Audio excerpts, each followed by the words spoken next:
এই দোয়াটা পড়ার দরকার আছে না নাই? সকালবেলা যদি পড়েন 3 বার, সারাদিন তারা আপনার জন্য মাগফিরাতের দোয়া করবে। আর ওই দিন ইন্তেকাল করলে আল্লাহ তাআলা শহীদ হিসেবে আপনাকে কিয়ামতের দিন দাঁড় করাবে। আবার সন্ধ্যাবেলায় যদি পড়েন, সারা রাতের জন্য মাগফিরাতের দোয়া করবে। ওই রাতে মারা গেলে শাহাদাতের মৃত্যু নসিব হয়ে যাবে। সকাল সন্ধ্যার যে জিকির, এই জিকিরের অন্তর্ভুক্ত করে নেবেন এই ওয়াজিফাটা। আউযু বিল্লাহি মিনাশ শাইতানির রাজীম। বিসমিল্লাহির রহমানির রহিম। হুয়াল্লাহুল্লাযী লা ইলাহা ইল্লাহু আলিমুল গায়বি ওয়াশ শাহাদাতি হুয়ার রহমানুর রহিম। হুয়াল্লাহুল্লাযী লা ইলাহা ইল্লাহু الملك القدوس السلام المؤمن المهيمن العزيز الجبار المتكبر سبحان الله عما يشركون هو الله الخالق البارئ المصور له الأسماء الحسنى يسبح له ما في السماوات والأرض وهو العزيز الحكيم। মুখস্থ আছে না সবার?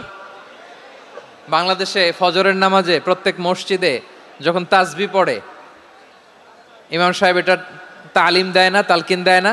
মুখস্থ আছে না সবার? জি, ইনশাআল্লাহ।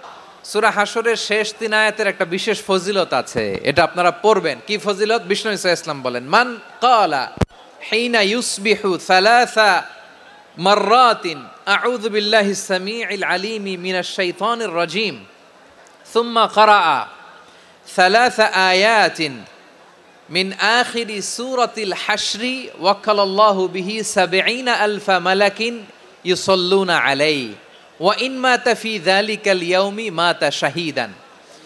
বিশ্বনবী মুহাম্মদুর রাসূলুল্লাহ সাল্লাল্লাহু আলাইহি ওয়াসাল্লাম ইরশাদ করেন, যে ব্যক্তি সকালবেলা 3 বার তেলাওয়াত করবে আউযু বিল্লাহিস সামিউল আলিমি মিনাশ শাইতানির রাজীম, এরপরে সূরা হাশরের শেষ 3টি আয়াত তেলাওয়াত করবে, রব্বুল আলামিন ওই ব্যক্তির জন্য ৭০,০০০ ফেরেশতা নিয়োগ দিবেন, যারা সারা দিন ওই লোকের জন্য মাগফিরাতের দোয়া করবে। শুধু এখানেই শেষ নয়, বিশ্বনবী ফরমান, ওয়া ইন মাতা ফি যালিকাল ইয়াউমি মাতা শাহীদান, ওই দিন যদি ওই ব্যক্তিটা ইন্তেকাল করে, সে শহীদ হয়ে কিয়ামতের দিন আল্লাহর সামনে দাঁড়াবে।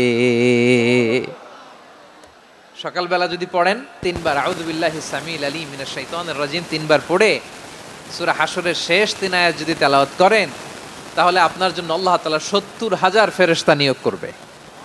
সারা দিন তারা আপনার জন্য মাগফিরাতের দোয়া করবে। আর ওই দিন ইন্তেকাল করলে আল্লাহ তাআলা শহীদ হিসেবে আপনাকে কিয়ামতের দিন দাঁড় করাবে। সুবহানাল্লাহ, এত আস্তে।